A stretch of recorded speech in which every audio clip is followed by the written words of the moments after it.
तो quench the thirst का मतलब क्या हो गया, प्यास बुझाना हो गया। ये भी आपको याद रखना है। मिनिमम किसी ने कहा है ऐसा कि कुछ बनने से पहले एक अच्छा इंसान बनना बहुत ज़रूरी है। कई बार ऐसा होता है कि इंसान सक्सेसफुल तो है but he is not a good human being, तो उसकी रिस्पेक्ट नहीं है। आपके सामने आपको एक स्टोरी दिख रही है जिसको आपको पढ़ना है, और जितने भी इसमें नए वर्ड्स होंगे आपको इसमें सीखने की कोशिश करनी है।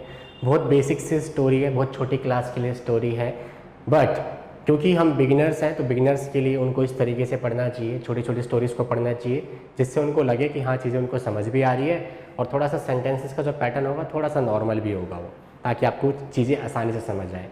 ग्रेजुअली आप अपने लेवल को बढ़ा सकते हैं, अच्छे अच्छे आर्टिकल्स पढ़ सकते हैं, डिफ़िकल्ट आर्टिकल्स पढ़ सकते हैं, वो लेवल आपका बाद में। फिलहाल आपको क्या करना है, बेसिक से स्टोरी पढ़नी है, जो भी इसमें से नए वर्ड्स आएंगे उसको सीखने की कोशिश करनी है, कुछ ग्रामेटिकल एस्पेक्ट आपको उसमें से देखने को मिल रहा है वो आपको सीखने की कोशिश करनी है। ऐसा कहा जाता है कि लैंग्वेज को सीखने के लिए आपको 4 स्किल्स पे काम करना पड़ता है। They are speaking, writing, reading and listening और अंडरस्टैंडिंग। ठीक है, कि आपको बोलने का प्रयास करना चाहिए, आपको रीडिंग की प्रैक्टिस करनी चाहिए, you should practise writing and you should practise listening to good videos, क्योंकि अच्छा सुनोगे तभी अच्छा बोल पाओगे। क्या बोला मैंने, अच्छा सुनोगे तभी अच्छा बोल पाओगे। जो चीज़ें आपने कहीं सुनी नहीं, किसी के मुंह से सुनी ही नहीं, तो वो चीज़ आप कभी बोल भी नहीं पाओगे। ठीक है, तो अच्छी अच्छी चीज़ें पढ़ो और अच्छी अच्छी चीज़ें बोलने की कोशिश करो। तो इस स्टोरी को स्टार्ट कर लेते हैं। स्टोरी का जो टाइटल है वो क्या है, द ग्रीडी लायन। स्टोरी का टाइटल क्या है, द ग्रीडी लायन। ग्रीडी का मतलब क्या होता है, लालची होता है। क्या होता है, लालची। अब इसमें लिखा हुआ once in the forest. Once का मतलब क्या होता है, एक बार होता है। एक बार आप फॉरेस्ट की बात करें, once in the forest, forest की बात है। आ लायन, आ लायन का मतलब एक शेर, गॉट हंग्री।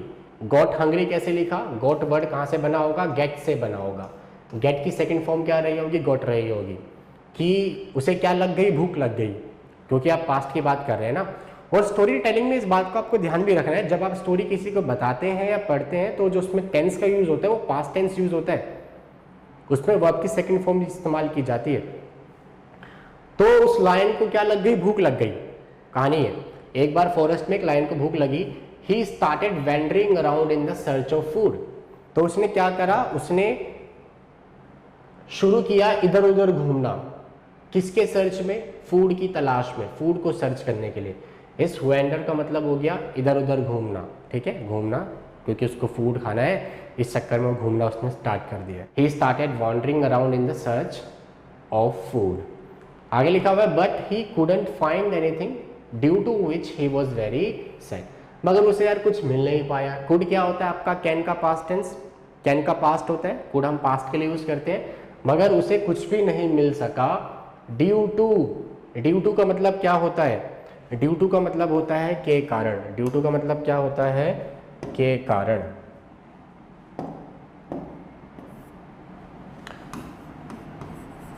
ड्यू टू का मतलब क्या होता है, के कारण। आप जिसके लिए बिकॉज ऑफ भी बोलते हैं, क्या बोलते हैं, बिकॉज ऑफ। बिकॉज ऑफ का मतलब भी क्या हो गया, के कारण। फॉर एग्जाम्पल आप सेंटेंस बोलते हैं कुछ ऐसा कि what ever I am today just because of my parents. आज मैं जो कुछ भी हूँ अपने माता पिता की वजह से। बिकॉज ऑफ आपने यूज़ किया। आप ड्यू टू बोल सकते हैं, like due to heavy rain I didn't attend the last class. ठीक है, क्योंकि बहुत तेज बारिश हो रही थी की वजह से मैं आपकी लास्ट क्लास जो है अटेंड नहीं कर पाया। वापस आते हैं टॉपिक पे। यहाँ पर इन्होंने क्या लिखा हुआ है, तो इसलिए लिखा होता है ड्यू टू विच, जिसकी वजह से ही वॉज वेरी सैड। ये ही कौन है, यहाँ पे लायन है, क्योंकि उसने इधर उधर घूमना शुरू किया, फूड ढूंढ रहा था वो, मगर उससे कुछ मिला नहीं, जिसकी वजह से बहुत ज़्यादा क्या था, उदास था। आगे लिखा हुआ वाइल रिटर्निंग। वाइल रिटर्निंग का यूज़ कैसे करते हैं मैं आपको बता देता हूँ एक बार। वाइल रिटर्निंग आपको कैसे बोलना है,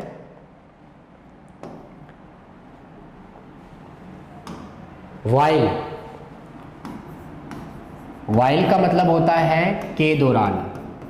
कोई काम करते करते, इसमें ये भी हिंदी आ सकती है, क्या हिंदी आ सकती है, कोई काम करते करते।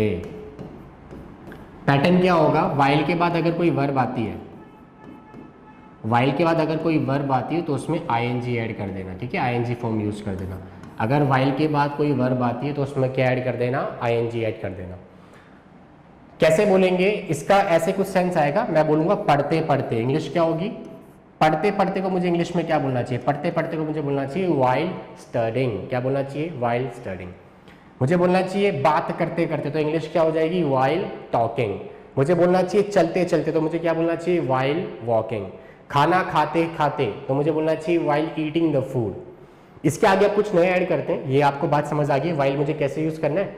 इसके आगे कुछ नई बात लगा दो, यहाँ पे कुछ नई बात लगानी है। जैसे मुझे बोलना है मैं बात नहीं करता, तो यहाँ पर बोलूंगा मैं बात नहीं करता, तो क्या बोलूंगा, आई डोंट टॉक। क्या बोलूंगा, आई डोंट टॉक। उसके बाद क्या लगा दूंगा, वाइल ईटिंग द फूड। और ये ऑब्वियसली सी बात है कि आपको अगर आप खाना खा रहे हैं तो आपको बात नहीं करनी चाहिए, तो आप ऐसे तो बताएंगे I don't talk while eating the food. While का यूज मैंने कैसे किया समझ आया। वाइल के बाद जो भी वर्ब आएगी आपको आईएनजी फॉर्म उसमें इस्तेमाल करना है, ठीक है। अब आप कैसे बोलेंगे, मान लो कोई है भाई ऐसा बोलना चाहता है कि I can talk while driving the car. कुछ लोग होते हैं एक हाथ से चला लेते हैं गाड़ी को और फ़ोन पे बात भी कर सकते हैं या फिर लाउड स्पीकर पे बात कर सकते हैं, कोई दिक्कत वाली बात नहीं, कार में स्पीकर्स वगैरह होते हैं। तो आप बोलेंगे I can talk while driving the car, while के बाद मैंने ड्राइविंग लगाया, ठीक है, वाइल ड्राइविंग द कार। तो ये पैटर्न आपको समझ आ गया होगा। स्टोरी पे वापस आते हैं, इन्होंने देखो क्या लिखा हुआ है, वाइल के बाद इन्होंने भी आईएनजी लगाया हुआ है। तो जब वो रिटर्न कर रहा था वापस आते आते कहाँ पर, हिज डेन। डेन का मतलब क्या होता है, डेन का मतलब गुफा हो गया। डेन का मतलब क्या हो गया भाई, डेन का मतलब हो गया गुफा। किसकी गुफा, शेर की गुफा, लायन की गुफा। तो जब वो अपनी गुफा वापस आ रहा था के दौरान ही सॉ अ स्मॉल माउस, उसने क्या देख लिया। अब सो कैसे बना, SAW सॉ का मतलब ये कैसे बना, सी SEE, सी का मतलब क्या होता है, देखना होता है, और इस सी का जो पास्ट टेंस होता है वो क्या हो जाएगा, सॉ हो जाएगा, सेकंड फॉर्म।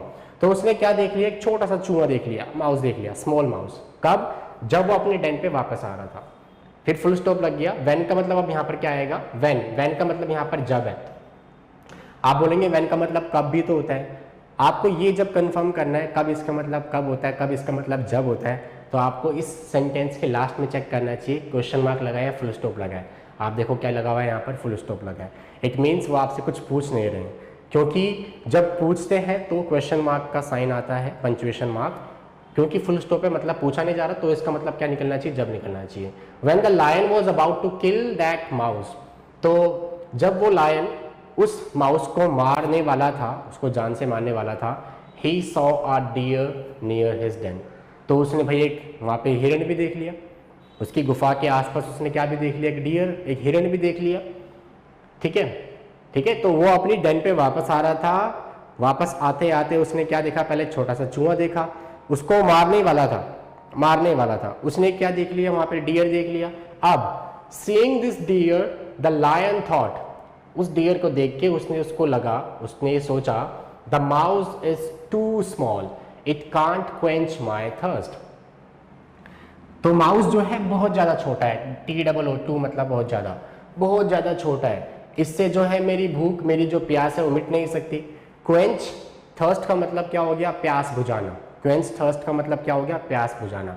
देखो प्यास लगने को इंग्लिश में आप क्या बोलते हैं, फील थर्स्ट बोलते हैं, फील थर्स्टी बोलते हैं, क्या बोलते हैं, फील थर्स्टी। प्यास लगने को इंग्लिश में हम क्या बोलते हैं, फील थर्स्टी का मतलब प्यास लगना।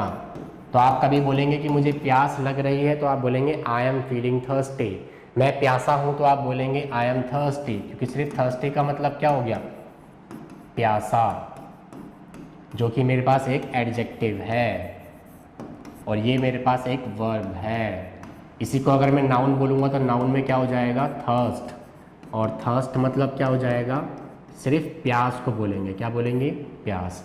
और प्यास बुझाने के लिए जो आपको वर्ब वहाँ पे बताई गई है वो क्या है, क्वेंच, क्वेंच द थर्स्ट, जिसका मतलब क्या हो गया, प्यास बुझाना, ठीक है। ये मेरे पास क्या है सर, ये मेरे पास एक वर्ब है। तो क्वेंच द थर्स्ट का मतलब क्या हो गया, प्यास बुझाना हो गया। ये भी आपको याद रखना है। मिनिमाइज करता हूँ उसको। तो उसको लगा कि जो चूहा है बहुत ज़्यादा छोटा है, क्योंकि बहुत ज़्यादा छोटा है तो ये मेरी भूख को, मेरी प्यास को मिटा नहीं पाएगा, ठीक है, मेरी भूख नहीं मिटा पाएगा, ऐसा यहाँ पे कहना चाह रहा है, ठीक है। फिर आगे लिखा हुआ सो का मतलब क्या हो गया, इसीलिए, जो कि कंजंक्शन है, इसीलिए he chased the deer. Chase मतलब क्या होता है, पीछा करना होता है, to follow, to pursue. Chase मतलब क्या होता है, पीछा करना होता है।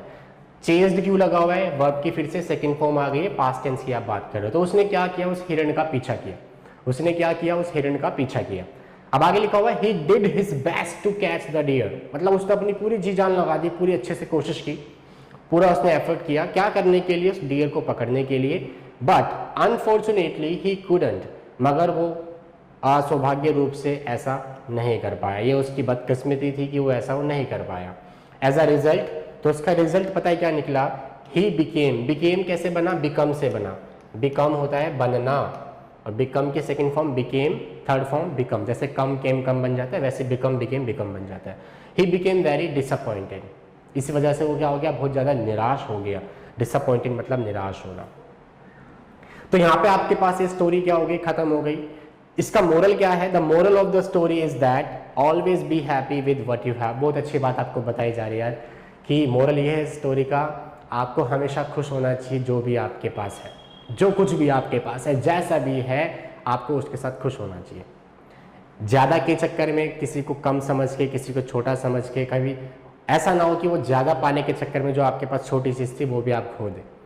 लायन के साथ भी तो यही हुआ ना, उसको माउस मिल रहा था, माउस उसको लगा छोटा है, उसने डियर देखा, डियर उसको लगा कि भाई बड़ा है, पेट भर जाएगा, तो ऐसे वो ना ही वो माउस खा पाया ना ही वो डियर को खा पाया, सब कुछ चला गया उसके हाथ से।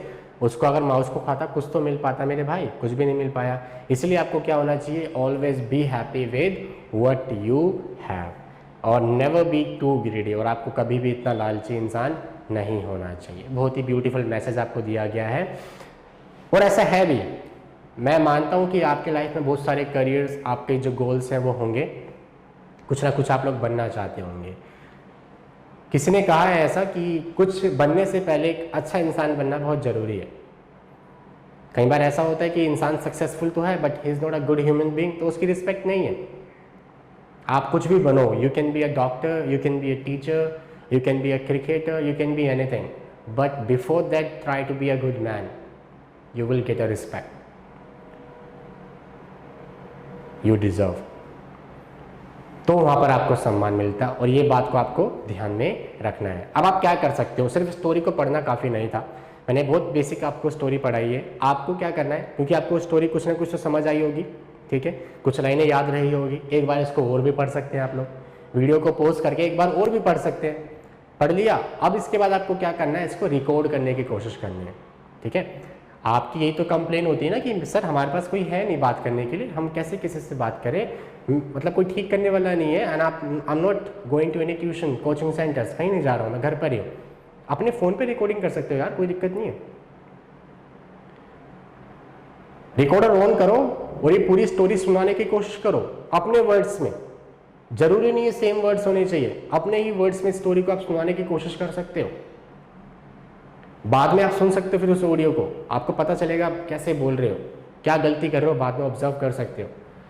आप बोलते हुए while speaking you can not observe your mistakes, आपको लगेगा सब ठीक चल रहा है, और कैसे अपने माइंड को डाइवर्ट करोगे, ठीक बोलने पे ध्यान दोगे या बोलने पे ध्यान दोगे। उस टाइम पे तो बोलने पे ध्यान दो, रिकॉर्ड कर लो, बाद में मिस्टेक्स निकालो अपनी, बाद में मिस्टेक्स पे ध्यान दो, अभी नहीं, फिलहाल नहीं।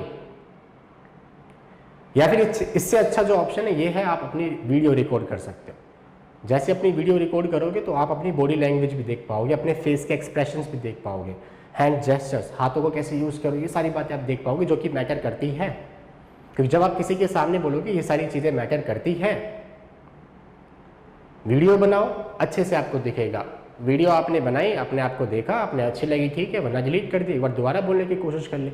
अगर अपने आप से सेटिस्फाइड नहीं है तो आपको लगा अच्छा बोले तो ठीक है। तो ऐसे आप लोगों को प्रैक्टिस करनी है बोलने की। मैं आपको बता रहा हूँ, आप कितनी भी अच्छी वीडियोस देख लो, कितनी भी अच्छे टीचर से पढ़ लो, सिर्फ पढ़ रहे हो, सिर्फ देख रहे हो, ठीक है, चीज़ें सीखने को मिलती है, ऐसा नहीं चीज़ें सीखने को नहीं मिलती, but if you are not trying to speak the same things, so what is the benefit, what is the use learning this. कोई बेनिफिट नहीं है ना।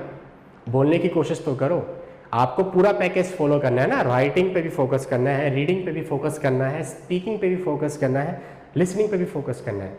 अभी आपने लिसनिंग और रीडिंग और अंडरस्टैंडिंग का काम किया, स्पीकिंग का काम आपको इस वीडियो की बात कर लेना है, ठीक है। आई होप आपको ये चीज़ें समझ आ रही होगी, आपको क्यों ये प्रैक्टिस करनी चाहिए, और आप इस वीडियो के बाद स्पीकिंग की प्रैक्टिस करेंगे, इस स्टोरी को एक बार बोलने की कोशिश करेंगे रिकॉर्डिंग में। ठीक है, बस आज के लिए मैं आपको इतना ही कराऊंगा। I will meet you in the next video, till then take care, bye bye, thank you so much.